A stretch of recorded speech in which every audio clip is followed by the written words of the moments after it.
I know what you guys are thinking. Fourth video of him just talking with that stupid Delta plane and not flying it, just talking about it. Come on, fly it. It's still cold out, but the reason I'm making a video about this again, I forgot a couple things, really important things actually. Oh yeah, oops. Oh here, I'll go ahead and show you right now. Alright, you see closely? Alright, see right there? That's, looks like a wooden, it's not balsa stick actually, it's a shish kebab skewer, I can't say that. But yeah, I just cut that down, and also, you see in there, can you see in there? Yeah. I have one on each corner, and also, I don't have on the top, but I do have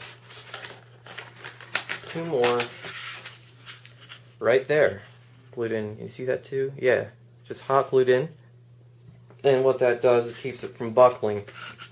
So I noticed on my other planes, whenever it nosed in, all the energy would be, just pushed along here, and it bended up really bad. I mean, it's pretty bad. So that really helps. As you can see, it's just one nose in, just one time. That happens on every maiden flight. I've had one of these. But I've gotten better. I've been training on the simulator. Okay. You gotta train on the simulator. Don't laugh at me. Okay, everybody needs to. Why am I playing with this? Go in there. Okay. Oh yeah. Also, I was looking for this. I couldn't find this. This is the other half of the Nerf micro football.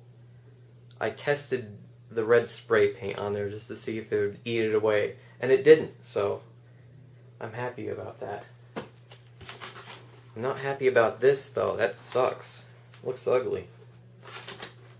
Another thing I wanted to cover but forgot was how it flies.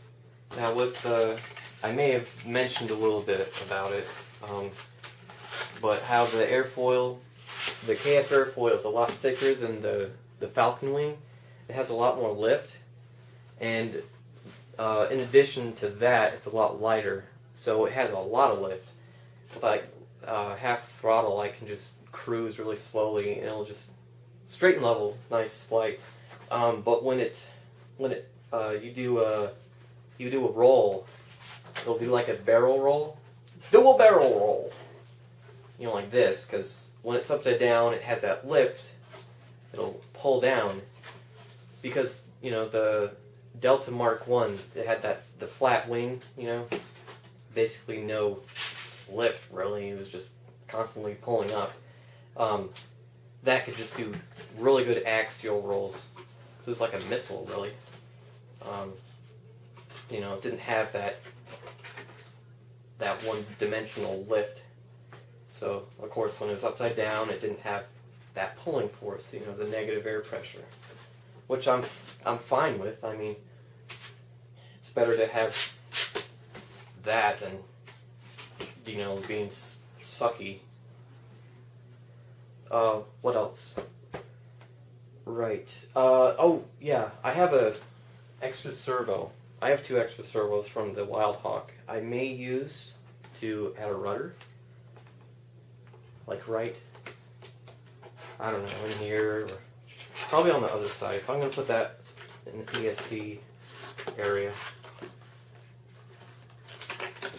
I didn't cover this before, even from the beginning, that I have 2 here, and, I only have 1 ESC, so it'll be on one side or the other. But I wanted it symmetrical looking. It looks cooler that way, you know what I mean?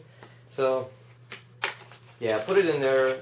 Maybe make a rudder. So maybe like when I'm, every plane needs a rudder. So, I mean, why not? I mean, it compensates for some of those odd rolling characteristics and stuff that comes with the extra lift. So I'll do that. I get around to it. I mean, I've been busy, All right. One other thing. after the third time doing this, I've gotten really good at hot glue. So what I actually did is I gooped it in the corner there. I don't know if you can see it, but you have a really smooth, almost like a bevel right there. So I gooped it in there and took like an extra piece of foam and just like that, and just took off the excess, and it made it just like a perfect corner. I did that on most of it. I didn't want to add too much. Right here, I didn't add much. I did it on the corners, the areas that I really wanted some extra strength, especially on the hatch. The hatch has tendency to come apart in one way or the other. But yeah, that's another thing I did. I think I've covered it all. I got a little bit better at taping as well. I mean, third time's the charm. For real. I can't wait to fly this. Oh yeah, I got, I ordered a keychain cam online, and a couple reasons I got that. I haven't yet, but what I'm gonna do, hat cam for one thing. It's so small you can just tape it to the bill of the hat and record the flight by yourself. And also, of course, you can put it on the plane. The good thing about that is I can actually record the video, the FPV footage. But that means I'd add 2 cameras on the plane. Because the video system, I can't record from the FPV setup I showed you guys. I can't record anything. It's just a screen for displaying what the camera is seeing. Unless I took, you know, my new camera I'm taking this video with, pointing it at the screen and taking a photo, but that's really stupid. So I could just I'll just fly it without the FPV and just put the keychain cam on there. I'll do that. I certainly want to do that. Probably like 2 angle, like double angle. Like, do you want the view from the plane or do you want it from the ground? So that'd be cool. I want to do that. Yeah, like it's warmer. It's freaking cold. I'm not gonna fly in 30-degree weather. Are you crazy? All right, this is getting beyond 7 minutes, so it's almost 8 minutes. So I'm gonna say goodbye and so long until next video. See ya.